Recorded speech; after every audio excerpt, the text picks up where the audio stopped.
je trouve que nos modèles de leadership sont très dépassés, complètement désuets.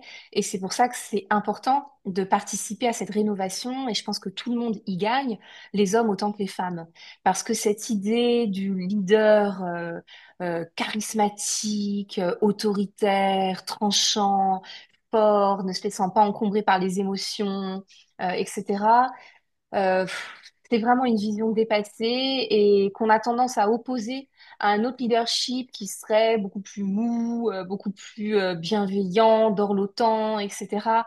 Que j'aime pas non plus parce qu'il est profondément délétère et il fait du mal en entreprise.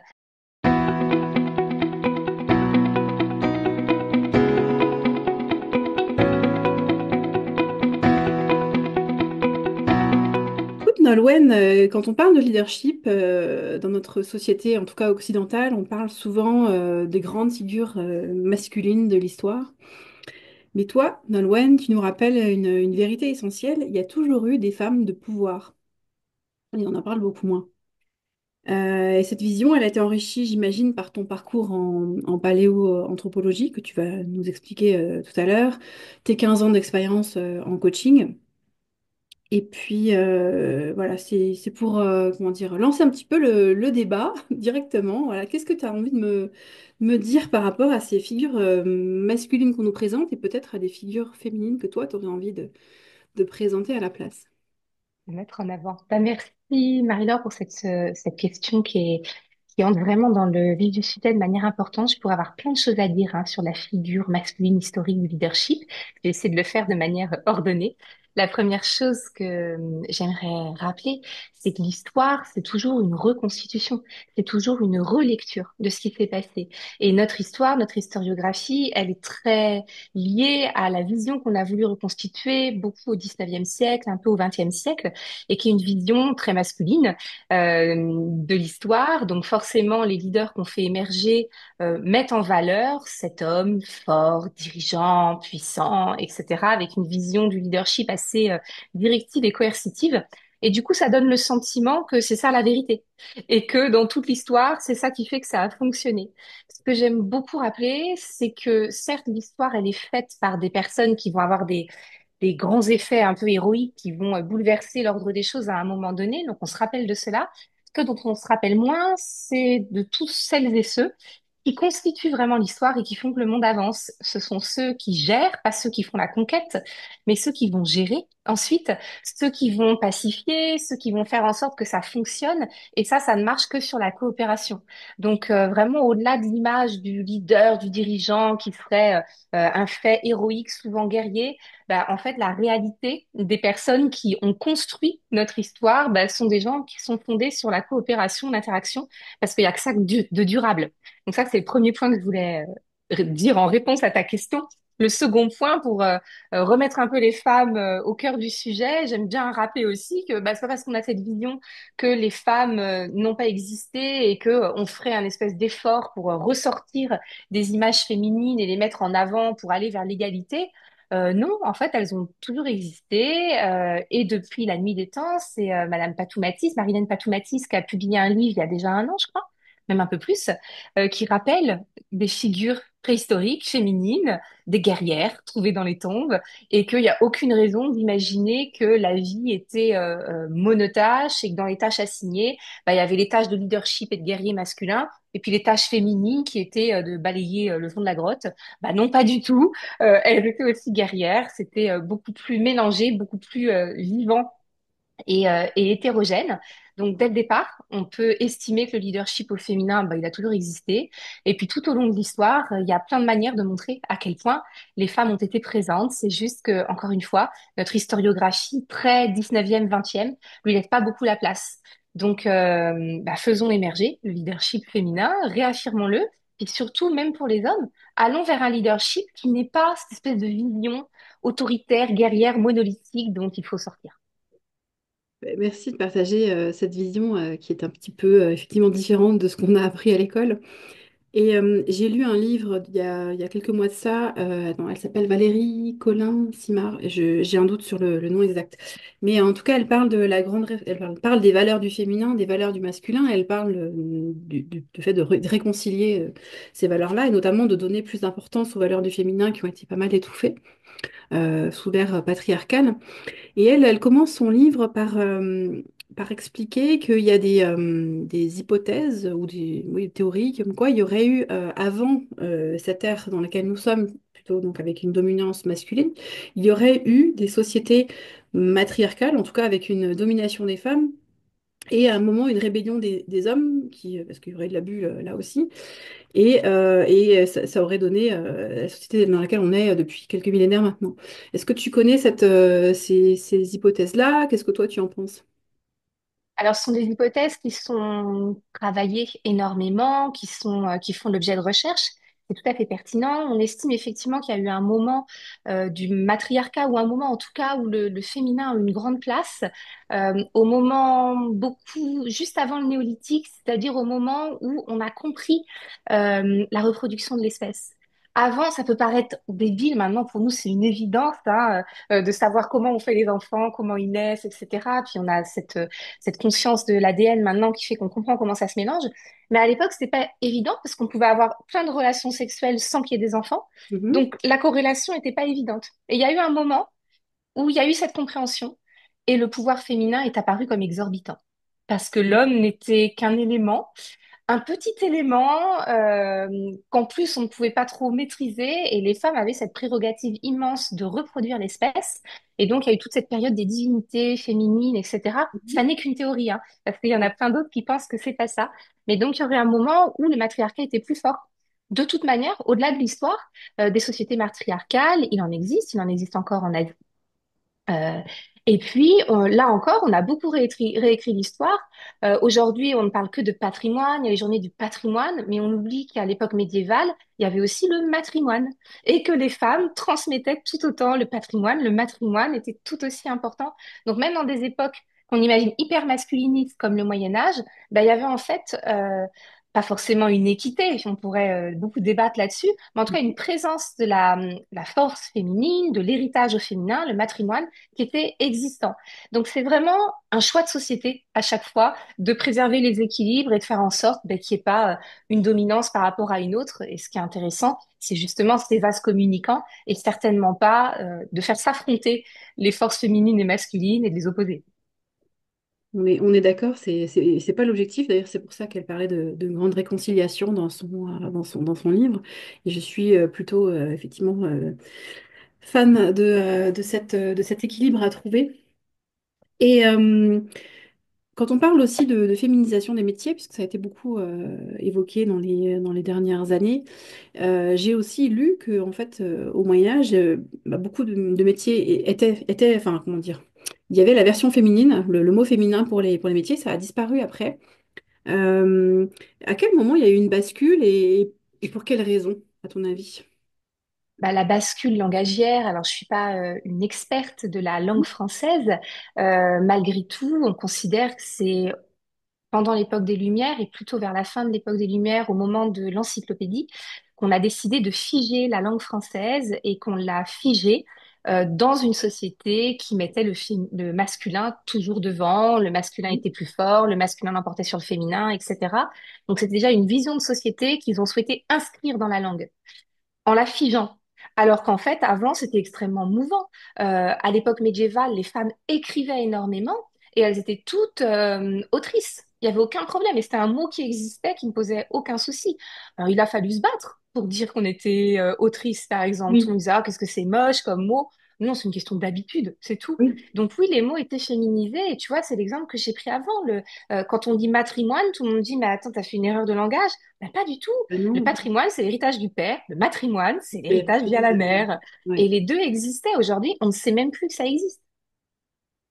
Effectivement, il y a tout un travail. J'ai vu des vidéos, alors je rechercherai le nom de la personne et je le mettrai dans la description du podcast, mais Super. c'est une conversion. Enfin, si on mettait le féminin partout, dans tout ce qu'on dit, à la place du masculin. Et c'est en fait sidérant à quel point, alors ça fait bizarre à entendre parce que ben, on n'a pas du Mhm. tout l'habitude, mais en fait on se rend compte à quel point, quand on fait cet exercice-là, à quel point en fait tout est masculinisé dans nos phrases en permanence Oui, et on ne le oui, voit même pas, on s'en rend même pas compte. Et, complètement. ouais, donc et puis je pourrais t'envoyer le lien de la vidéo si ça t'intéresse. Avec grand plaisir. C'est en mode Ce humoristique, hein, rapport, voilà. ah, mais c'est super, ce rapport à la langue, il est essentiel. Je vois, c'est le dernier livre de Paul Virilio sur le temps, qui est super intéressant. Et j'aime bien sa manière de l'écrire. Il le dit dès le début. Il dit, j'ai choisi de mettre du masculin et du féminin de manière purement aléatoire, comme c'était le cas avant. Ouais. Ou alors, quand, par exemple, on parle d'un groupe et que dans ce groupe, bah, il se trouve qu'il y a quatre femmes et deux hommes, bah, du coup, on va écrire des choses au féminin. On va être très souple là-dedans. Et dans son livre, c'est super parce que de temps en temps, bah, c'est accordé au féminin, de temps en temps au masculin. Et vis-à-vis de soi-même, ça fait vachement réagir. Parce qu'il y a plein de fois où quand le féminin arrive, ça me saute aux yeux. Parce Oui. que je suis pas du tout habituée. Eh oui. Et au bout d'un moment, on s'habitue et c'est génial parce que pour le coup, c'est beaucoup plus souple que ce qu'on appelle l'écriture inclusive. Je porte pas de jugement dessus, hein. Mhm. Mais la proposition de Paul Virilio, je l'ai trouvée géniale et ça m'a donné envie d'ailleurs d'écrire comme ça, même dans mes posts LinkedIn, dans ma newsletter, je me suis posé la question d'alterner de manière aléatoire entre le Mhm. masculin et le féminin. Ouais, c'est une approche intéressante, effectivement, parce que je me retrouve souvent avec cette difficulté-là quand j'écris. Alors, je m'adresse quand même globalement plutôt à des femmes en majorité, parce que c'est plutôt la typologie de personnes que j'accompagne, mais pas que. J'ai aussi envie d'ouvrir aux hommes, parce que je veux pas reproduire l'inverse de ce qui a été fait, C'est ça. c'est pas l'objectif. Donc, parfois, j'écris au féminin, puis des fois, ouais, donc l'écriture inclusive, ça m'arrive d'utiliser, mais je suis moins à l'aise avec, pour une question d'éducation aussi. Donc, c'est intéressant, je vais y réfléchir aussi. Merci pour cette idée-là. Bon, après avoir quand même pas mal été un peu regardé du côté de l'histoire, revenons un petit peu à toi et à ton parcours qui est quand même assez original et surprenant et qui m'a permis du coup de te poser ces questions hyper intéressantes. Euh, Comment est-ce que... alors tu pourras raconter ton parcours après, mais là j'aimerais bien savoir comment est-ce qu'on va de la paléoanthropologie au leadership et au coaching. Comment est-ce que ça s'est passé pour toi, cette transition? Alors, on n'y va pas en ligne droite. C'est assez facile quand on se... Enfin, facile, c'est pas toujours facile, mais disons que quand on se retourne sur son parcours, on peut trouver la ligne directrice et puis la raconter, et puis ça paraît une sorte de continuité évidente. Bon, bah, moi, en fait, ça s'est fait un peu par hasard, mais je me rends compte qu'il y a ce fil conducteur. Le hasard, c'est que j'ai suivi ma passion, qui était cette envie de devenir archéologue, surtout de devenir Indiana Jones, il faut le dire. Euh, il se trouve que le rôle était déjà pris, que dans le film, d'ailleurs, le seul rôle féminin, c'est la fille en blanc qui arrive à boire un mètre de vodka sans être ivre. Donc, je me Oui, suis c'est un dit, beau rôle. qu'est-ce que je vais choisir comme rôle? Ça va être compliqué. Puis c'était fictif. Donc, j'ai commencé mes études là-dedans et puis j'ai arrêté en cours de thèse en comprenant que c'était pas exactement le chemin que je voulais poursuivre. Mais ce qui m'intéressait déjà, c'était comprendre d'où on venait, comprendre notre histoire collective, comprendre comment on s'était structuré en groupe, en société, en collectivité, bref, comprendre cette évolution de notre espèce. Euh, Ça, c'était vraiment important pour moi. Et puis comprendre notre mécanisme, notre fonctionnement en tant qu'être humain. Et ça, c'est quelque chose que j'ai retrouvé profondément quand j'ai commencé, alors pas par le coaching, mais en formation, en salle de formation, de comprendre les dynamiques de groupe. C'était hyper intéressant de voir comment les gens se comportaient, les relations de pouvoir, les tentatives de s'exprimer qui étaient empêchées par les autres, etc. C'était super intéressant. Et j'ai eu envie d'approfondir en me formant au coaching. Et là, j'ai vraiment découvert le métier qui m'intéressait profondément. Donc, ça s'est fait tout doucement, mais avec cette envie profonde de comprendre le fonctionnement de l'être humain et de me poser cette question fondamentale qui est comment des êtres autant égocentrés et autant querelleurs que nous sommes ont réussi à fonctionner à partir d'un seul génie. On n'en a qu'un seul, hein, parce qu'on n'a pas de griffes, on n'a pas de carapace, on est vraiment nul hein, dans la nature, mais on a un génie, on est collectif et on a l'intelligence collective. Et ça, c'est vraiment ma passion, de me dire comment on fait se rencontrer cette espèce d'égocentrisme de l'être humain et son génie collectif. Et pour moi, le leadership, c'est ça, c'est orchestrer ces deux pôles et faire en sorte que ça marche. Ouais, c'est une approche intéressante. Donc, je vais me permettre une question. Donc, paléoanthropologie. Anthropologie, c'est l'étude de l'homme. Paléo, j'imagine que c'est dans le passé. Exactement. Euh, L'anthropologie, c'est l'étude de l'homme et des sociétés humaines, et la ok. paléoanthropologie, c'est l'étude de l'humain fossile et Mhm. des sociétés fossiles, on peut les appeler comme ça. Ok. Donc finalement, dans ton choix de suivre les traces d'Indiana Jones, il y avait quand même déjà ce côté humain qui était là. C'est juste qu'après, tu l'as converti d'une autre manière, dans un autre Oui. domaine. Complètement. Je l'ai transféré, je l'ai transposé. Et ça, c'est souvent une chose que je travaille avec mes coachés qui ont, très souvent, ils ont toutes les compétences pour exercer le management et être de bons leaders. Et ils les ont expérimentés dans plein d'endroits de leur vie et pas forcément exactement dans le cadre professionnel ou dans la relation avec les équipes. Et Mhm. souvent, c'est d'aller chercher ces compétences qui sont en eux, qui existent, et de leur montrer qu'ils peuvent les déplacer et les mettre dans leur pratique. Je prends un exemple. J'ai la chance d'accompagner beaucoup des hôpitaux, des chirurgiens, des responsables de services hospitaliers, etc. Et très souvent, ils ont dans la relation, dans l'empathie, dans l'écoute avec le patient, ils ont 100% des compétences. Ils les ont à un point même ultra développé. Et ils ont énormément de mal à les emporter dans leur pratique avec les collègues en management. Donc, on travaille à cette transposition. Et c'est une chose que, quelque part, j'ai vécue. Oui, effectivement. Donc tu disais que tu t'es passé donc d'abord par un côté formation. Enfin, est-ce que tu peux retracer peut-être ton Oui. parcours un peu chiffré, par quoi tu es passé, et puis comment les bascules se sont opérées? Oui, bah, la paléoanthropologie, c'est mon parcours au Muséum d'histoire naturelle, à l'Institut de paléontologie humaine à Paris. Donc j'ai évolué jusqu'au début de ma thèse et puis j'ai interrompu en thèse. À l'époque, la seule vraie raison, enfin non, il y en avait deux. La première, c'était que j'allais être chômeuse surdiplômée. Je voyais les gens de mon cursus aboutir leur thèse et mentir sur leur cursus pour espérer trouver un travail parce que ça faisait peur et ça servait à rien. Donc je me suis dit, je vais pas foncer dans le mur alors que je le vois. Donc ça, c'est pas possible. Et puis l'autre problématique, c'était une problématique qu'on trouve beaucoup en France, puis même dans les entreprises, etc. C'est le côté fonctionnement en silo et le manque d'interdisciplinarité. Je trouvais que ma discipline seule n'était pas très intéressante, mise en perspective avec l'économie, la sociologie, la philosophie, etc. C'était plus pertinent, et c'était très dur de faire des ponts. On est pareil en entreprise, hein. On fonctionne beaucoup par département. C'est hyper dur d'être polyvalent. Je trouvais ça, moi, important. Donc j'ai arrêté. Je suis passée du côté des musées et j'ai commencé à travailler en formation en muséographie. Et là, j'ai rencontré un public qui était les agents de la fonction publique. Et puis, j'ai rencontré un métier qui était la formation. Et là, j'ai énormément fait mes classes en formant les agents de la fonction publique, déjà à accomplir leur parcours professionnel pour réussir les concours, et puis aussi dans le cadre de la réussite de ces concours, et bien progressivement prendre en main leurs équipes et manager, sachant que j'évoluais dans une boîte de formation dans laquelle moi aussi progressivement je prenais des responsabilités et j'observais ce qu'était le management, même si je le pratiquais qu'à toute petite échelle. Et puis, je me suis rendu compte qu'en salle de formation, j'avais des manques parce que j'apportais du contenu. Mais pour schématiser, j'avais l'impression d'apporter du contenu dans des tuyaux qui parfois étaient un peu bouchés, le tuyau d'apprentissage, et qu'il me fallait des outils pour aider les personnes à s'ouvrir à leur potentiel d'apprentissage. Donc, je me suis formée au coaching à Paris 8 et je me suis installée en indépendante pour travailler en tant que formatrice et coach. Et à l'heure actuelle, je garde toutes les casquettes consultante parce que je fais faire du conseil auprès des dirigeants et des conseils auprès de leurs COMEX, de leurs CODIR, etc. Je vais faire de la formation auprès de leurs équipes de management et puis du coaching en individuel pour les dirigeants, les top managers ou les managers de proximité, soit pour toute l'équipe, soit juste pour une personne en particulier. Est-ce que ça a été dur au début quand tu t'es lancée en indépendante? Parce que ouais, comment tu l'as vécu?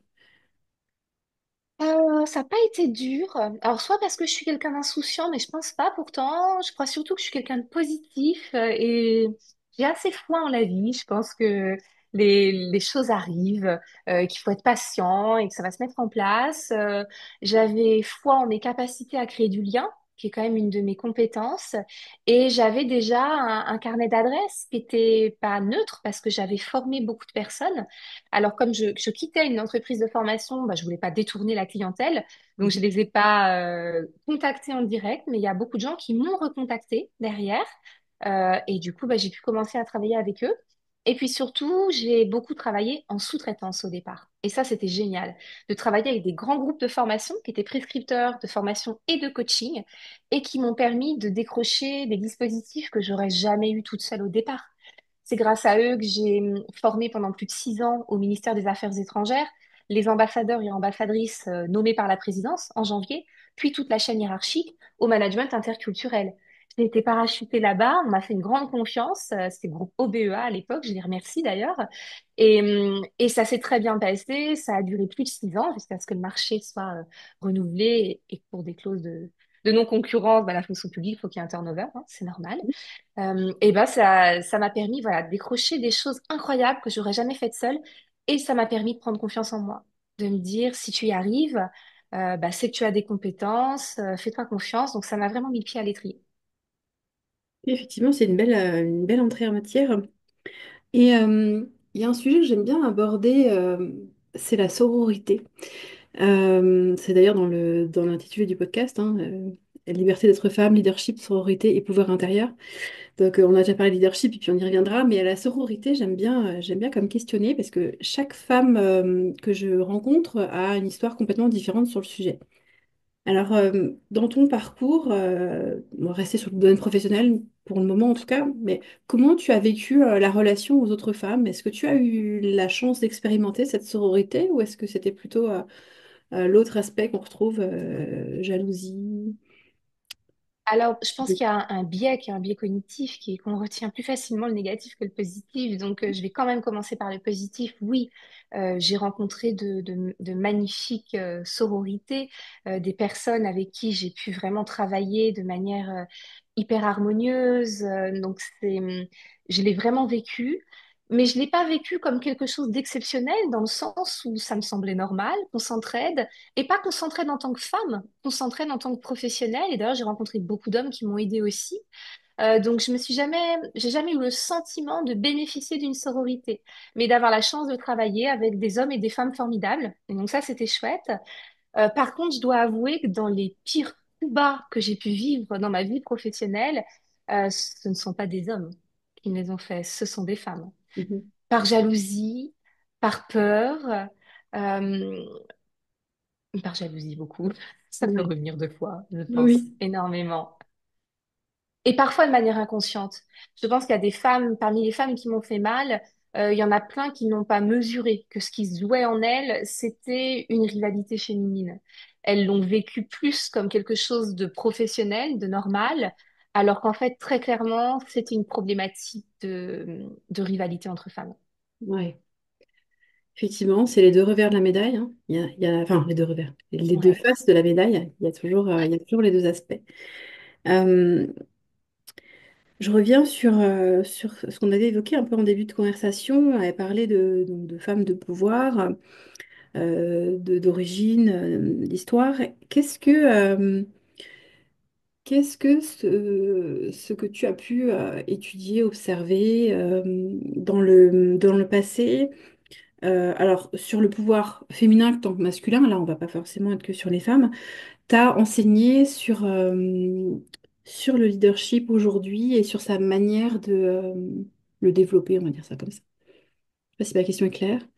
Alors, tu veux dire en lien avec un leadership féminin ou de manière plus générale? De manière plus générale, pas forcément féminin, mais en gros, je vais simplifier ma question, c'est quels sont les enseignements de l'histoire, d'après toi, en tout cas de ce que toi tu as pu étudier, euh, sur aujourd'hui et la façon d'exprimer son leadership.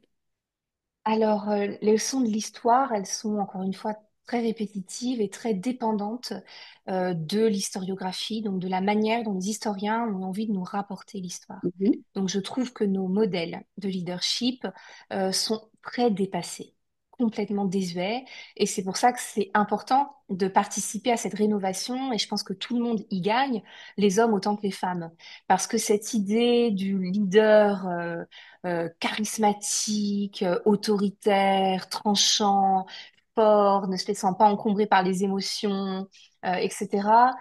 C'est vraiment une vision dépassée et qu'on a tendance à opposer à un autre leadership qui serait beaucoup plus mou, beaucoup plus bienveillant, dorlotant, etc., que j'aime pas non plus parce qu'il est profondément délétère et il fait du mal en entreprise. Donc, je milite pas mal pour une réconciliation de ces deux pôles de vision du leadership pour essayer de construire quelque chose du juste milieu.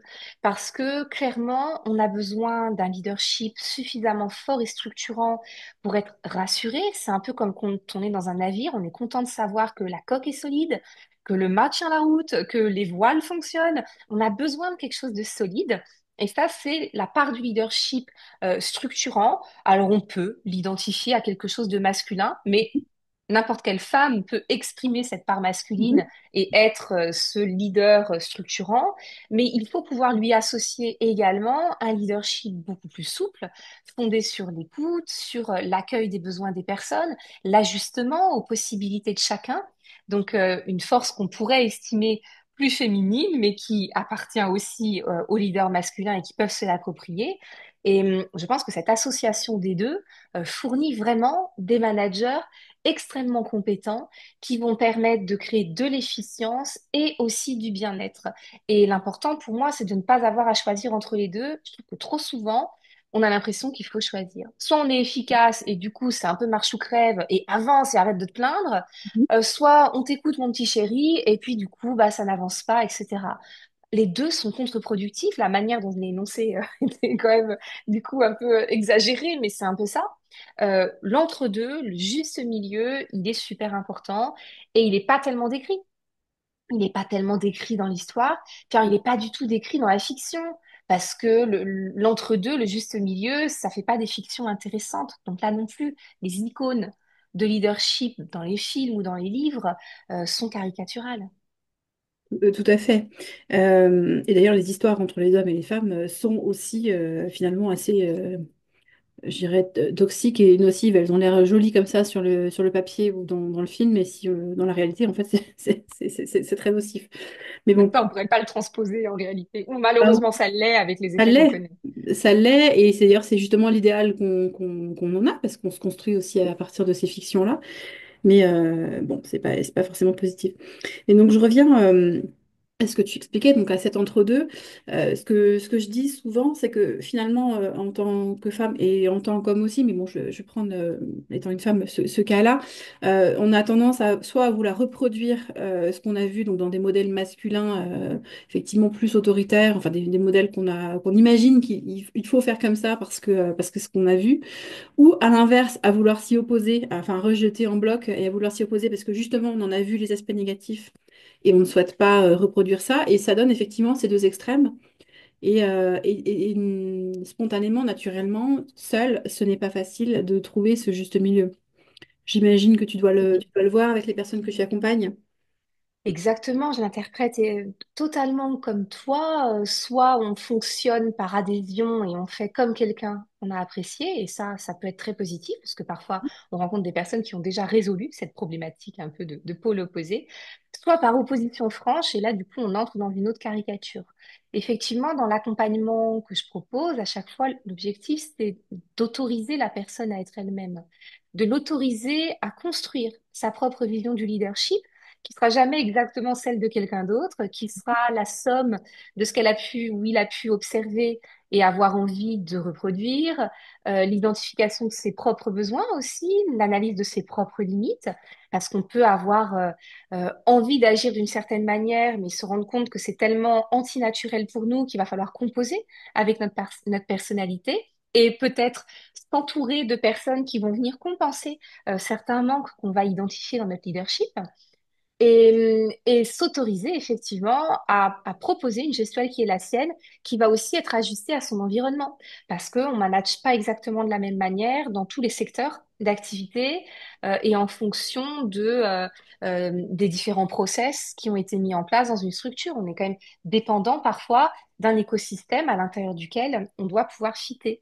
Donc c'est vraiment à chacun de construire son modèle de leadership pour l'ajuster à sa situation. Je te rejoins totalement. Et puis, pour moi, le leadership, ça passe par une connaissance de soi, justement, pour pouvoir développer son style de leadership. que moi j'appelle authentique, parce que c'est le mot qui me vient, mais bon, voilà. Et enfin, est-ce que tu utilises des outils, toi, de connaissance de soi, et si oui, lesquels? Alors, de connaissance de soi, le seul outil pardon, que je vais utiliser, il est issu de la Grèce antique, c'est la maïotique, c'est le questionnement de Socrate. C'est vraiment le travail de questionnement pertinent pour renvoyer au coaché une vision de lui ou d'elle-même. Donc, c'est quelque chose de très introspectif et un questionnement guidé.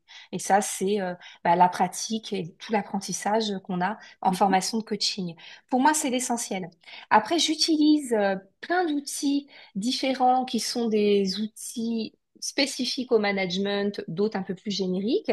De manière plus générique, moi, je travaille beaucoup avec le modèle DISC, les couleurs, hein, rouge, jaune, Mhm, vert, etc. Tous mes coachings commencent par la passation de ce test. Alors, non pas parce qu'il comporte une forme de vérité, pas du tout, mais parce que je le trouve extrêmement simple, du coup facile à comprendre et facile à utiliser en situation de travail. Oh, il y a d'autres outils que je trouve mhm, super, hein. Je pense à la ProcessCom, le MBTI, ça peut être intéressant, mais je les trouve parfois très complexes. mhm. Et du coup, il y a une prise de conscience forte dans l'instant, mais de retour au travail, ils savent plus comment s'en emparer. Avec le modèle Ok. des couleurs, c'est très simple.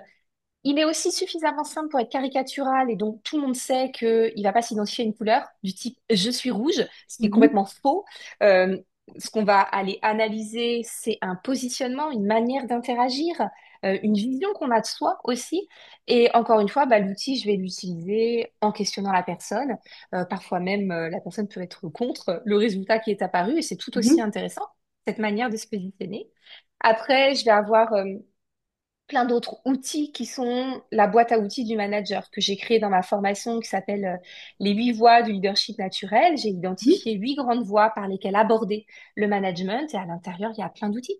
RCA Blanchard, le cycle de l'autonomie de Catherine Seymour. Il y a énormément d'outils qui vont permettre au manager à un moment donné de se poser et d'essayer de passer à travers le tamis de cet outil la situation complexe qu'il vit pour pouvoir la simplifier et trouver des clés.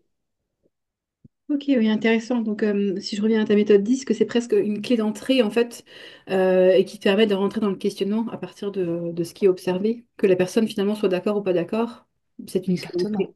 Ouais. Ça reste un algorithme, donc la personne peut tout à fait dire, bah non, je ne me reconnais pas là-dedans, et j'estimerai toujours que la vérité la plus proche est celle qui sort de la bouche du ou de la coachée.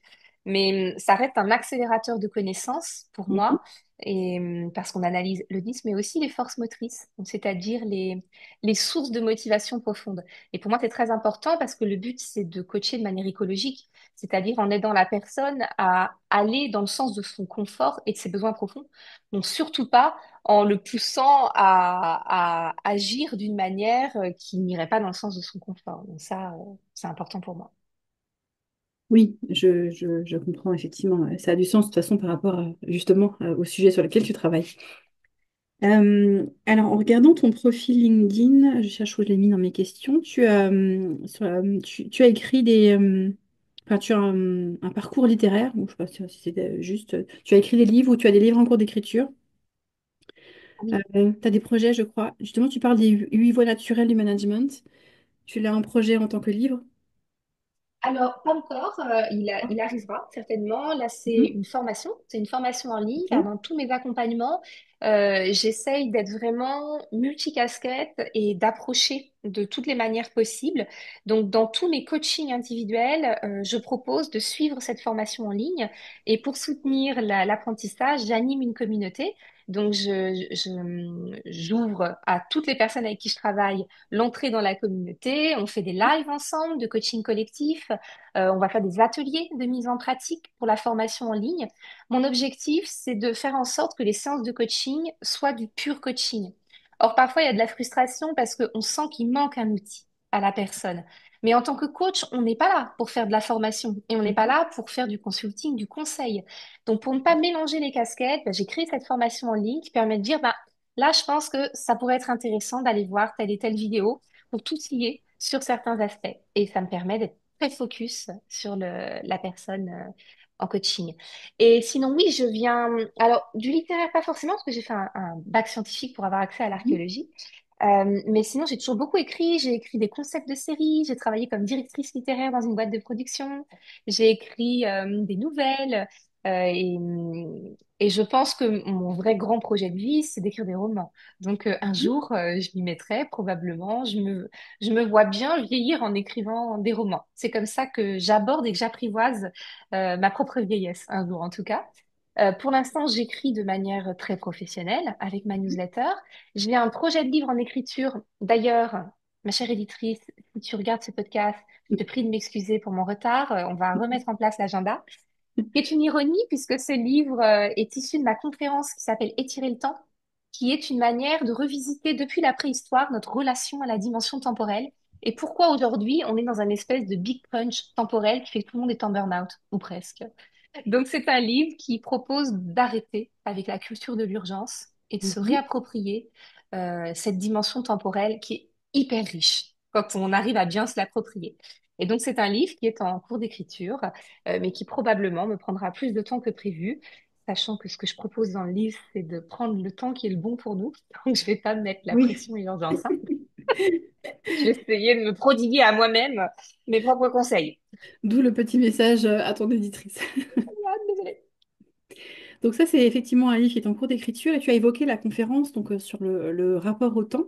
Alors c'est quoi cette conférence? Tu peux nous en parler un petit peu plus? Et ben, cette conférence, je l'ai créée il y a 3 ans déjà, à la demande de la ville de Paris, qui est un de mes grands partenaires depuis très longtemps. Grâce à eux, hein, je crée plein de choses, ils ont tout en plein d'idées, ils sont super en innovation managériale et ils m'ont demandé d'intervenir sur un sujet en lien avec tout ce qui était permaculture, développement durable, etc.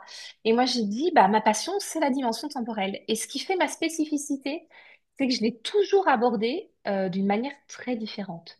Je pense que c'est pour ça que j'ai fait des études de préhistoire, c'est que j'ai vraiment une conscience profonde du temps très long et une capacité à prendre beaucoup de distance par rapport à l'instant présent pour ne pas le ressentir comme une grande pression parce que je peux me projeter dans le temps long. Je le fais depuis toujours et c'est une grande source de bien-être.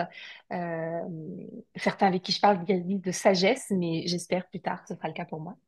Et donc, ce que je propose, c'est vraiment un voyage dans le temps, de comprendre comment on a construit notre mesure du temps, euh, comment on le vivait à l'époque antique, à l'époque égyptienne, c'est complètement différent.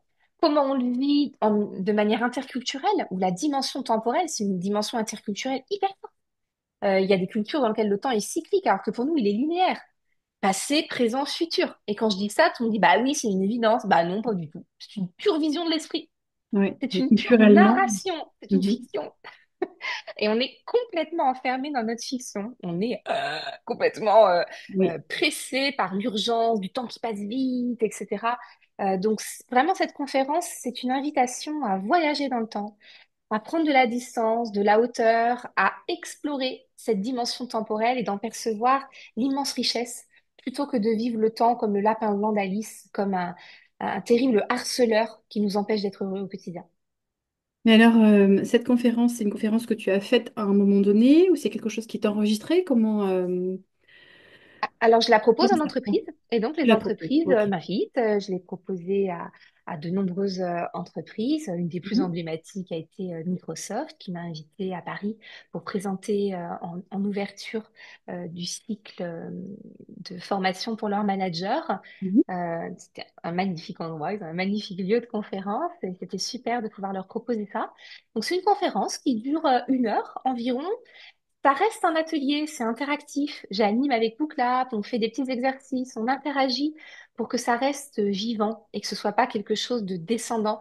Parce que Mhm. j'aime pas intervenir comme une sachante. J'aime mieux intervenir comme une éveilleuse de choses que les gens savent quelque part, mais que j'ai envie de mettre en résonance chez eux. C'est aussi une conférence que j'anime parfois en plus petit groupe et qui devient un atelier et qui peut durer jusqu'à 2 heures et demie à peu près et qui permet, par exemple, dans une entreprise un peu plus petite, bah, de proposer à toutes les équipes de réfléchir à la manière dont on orchestre le temps dans l'entreprise, dont on orchestre la relation à l'urgence et comment on se met la pression les uns les autres tous ensemble, comment on fait en sorte que le système s'emballe alors que dans le fond, bah, il n'y a pas mort d'homme. et qu'il y a quand même peu de situations où il y a une hyper-urgence. Et même comme je te le disais au tout début du podcast, je travaille beaucoup avec le milieu hospitalier. On pourrait se dire, il y a que le chirurgien qui... Eh ben, pas du tout. Le chirurgien, il a une capacité à ralentir le temps dans Mhm. les instants cruciaux pour pouvoir justement subvenir aux besoins vitaux. Donc il est tout sauf dans la pression de l'urgence. Sinon, il tremble, il peut faillir, il peut subir le stress. C'est cette capacité à figer quelque part le temps dans l'instant de l'urgence qu'il fait qu'il va réussir à agir avec toute sa compétence. Et on lui dit Bah, merci écoute, d'ailleurs. j'ai hâte de lire ton livre. Je sens que ça va être extrêmement intéressant. Oui, Mais bah, j'ai hâte de le lire aussi, pour ça il faut que je l'écrive, que je finisse quoi. Et je saisis ce moment où on est justement sur le côté un peu plus littéraire. Est-ce que tu as des lectures à recommander? Enfin, qu'est-ce que tu as particulièrement aimé, ça peut être dernièrement ou il y a longtemps, comme lecture, peut-être sur les thématiques qu'on aborde là, ou d'autres que tu aurais envie de partager? Puis je les mettrai dans la description de l'épisode.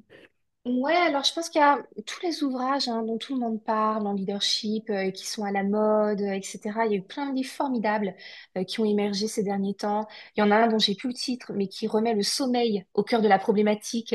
Mhm. Faudrait que je te retrouve le Mhm. lien et j'ai trouvé ça essentiel de rappeler qu'on est une société qui fuyait le sommeil, c'est une catastrophe, alors que tout ce qu'on dit sur le bien-être, la santé, enfin, ça Oui. commence par faire un gros dodo. Sans ça, c'est même pas la peine d'espérer gérer ses émotions et son stress.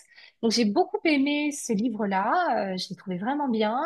Tous les livres de Focus sur le deep work, notamment The One Thing, qui permet d'être vraiment focus sur les choses essentielles. Je trouve ça super intéressant. J'aime bien aussi les outils d'innovation et de créativité comme la proposition de valeur Canva, qui va Mhm. permettre d'aller travailler de manière ludique, de proposer d'être en workshop plutôt qu'en réunion. Arrêtons de faire des réunions, travaillons plus en workshop, soyons créatifs, etc. Mais parmi les vraies lectures qui pour moi sont essentielles, je reviendrai à mes fondamentaux, c'est-à-dire les philosophes antiques. Je pense qu'il faut lire les stoïciens, ce sont les meilleurs ouvrages de coaching qu'on puisse lire. Sénèque, c'est vraiment pour moi la base de la base. Donc il faut pas hésiter à les lire ou les relire. En plus, ils sont pas du tout compliqués. On pourrait croire que c'est compliqué, mais en fait pas du tout, parce qu'ils avaient cette envie de rendre accessible. Donc c'est souvent sous forme de dialogue, sous forme de lettres, les lettres à Lucius ou Lucilius, je sais plus. C'est génial à lire et c'est super. En plus avec une forme de distance parce qu'on sent l'anachronisme. Donc ça oblige à lire sans prendre pour argent comptant. Et ça, moi, j'aime pas les livres qui s'imposent comme des vérités. Mhm. J'aime bien qu'on Oui. garde l'esprit critique. Et puis sinon, lire Claude Lévi-Strauss, La pensée sauvage, c'est un ouvrage fondateur. C'est vraiment génial. Il y a aussi un livre que j'aime beaucoup, qui est le livre de Nassim Taleb, qui s'appelle Antifragile, dont on a Oui. beaucoup parlé dans le milieu de Oui. l'entrepreneuriat. Et je le trouve très pertinent. J'aime beaucoup Sapiens de Yael Noah Harari, la première partie. La deuxième partie ne m'intéresse pas, mais la première partie, je la trouve chouette, même si là aussi, il y a plein de choses avec lesquelles je suis pas toujours d'accord, mais c'est pas grave. Gardons notre esprit critique et reconnaissons la valeur de la somme et de la compilation qu'a produite quelqu'un. Il y a un autre livre que je trouve génial aussi qui s'appelle Le gène égoïste de Richard Dawkins, qui est à l'origine de la mémétique. Aujourd'hui, on parle beaucoup de mèmes sur Internet, mais on ne sait pas ce que c'est que la mémétique. Et la mémétique est beaucoup issue de ce livre, Le gène égoïste, qui rappelle qu'avant le mème, qui est un grand réplicateur euh, communicationnel, un réplicateur culturel, il y a un premier réplicateur qui est l'ADN, qui est un grand tyran de l'espèce, et il l'aborde d'une manière que je trouve géniale. Et je finirai par un ouvrage que j'adore, qui est De la coopération de Kropotkin, qui rappelle que l'essence de l'évolution humaine, c'est l'esprit coopératif, et certainement pas cet esprit héroïque, guerrier, etc. Ok, bah écoute, jamais personne ne m'avait cité autant de livres, donc je te remercie beaucoup. C'est génial. Je vais mettre bien sûr tout ça dans la description de l'épisode pour que les auditeurs et les auditrices puissent les retrouver pour ceux qui le souhaitent. Et puis je terminerai par une dernière question. Ben, pour les personnes qui auraient envie de te suivre ou qui voudraient en savoir plus sur ce que tu fais, où est-ce qu'on peut te retrouver? on peut beaucoup me retrouver sur LinkedIn puisque je publie très régulièrement sur LinkedIn, parfois plus irrégulièrement, mais toutes les semaines de toute manière. Et puis, j'inviterai les personnes à s'inscrire à ma newsletter qui s'appelle Le Génie de l'évolution. Cette croyance étant que on porte toutes et tous en nous ce génie évolutif qui est celui de l'espèce. Et je suis une profonde humaniste. Je crois profondément à la beauté de notre espèce et à sa capacité à créer des choses positives, parfois pour le meilleur et pour le pire, mais je crois vraiment à cette capacité de le faire. Donc n'hésitez pas à vous inscrire à cette newsletter. Et puis sinon, j'ai une chaîne YouTube qui s'appelle Nolwenn Evolution. Et dans cette chaîne, bah, vous allez retrouver plein de vidéos qui font toutes moins de 10 minutes et qui vont faire un petit focus sur plein d'éléments de leadership. Il y en a beaucoup, hein. Il y en a une centaine quasiment. En fait, il y en a plus parce qu'il y a aussi beaucoup de vidéos sur tout ce qui était recherche d'emploi à un moment donné. Puis après, je l'ai switché. Et donc, n'hésitez pas à regarder ces vidéos puis à les commenter. Eh bien, écoute, merci Nolwenn. Je vais rajouter tout ça à la liste des livres dans la description, enfin sur YouTube et puis sur Ocha, pour qu'on puisse facilement te retrouver. Donc, merci beaucoup pour tes, comment est-ce qu'on peut dire, le partage de ta vision hyper enrichissante et éclairante. Merci à toi. Merci beaucoup, Marie-Laure, pour ta générosité, ton écoute et puis tes questions, puisque c'est ton questionnement qui permet aussi d'exprimer ce qu'on a à dire. Oui, effectivement, c'est vrai. Merci à toi. Au À revoir. bientôt. Au revoir, à bientôt.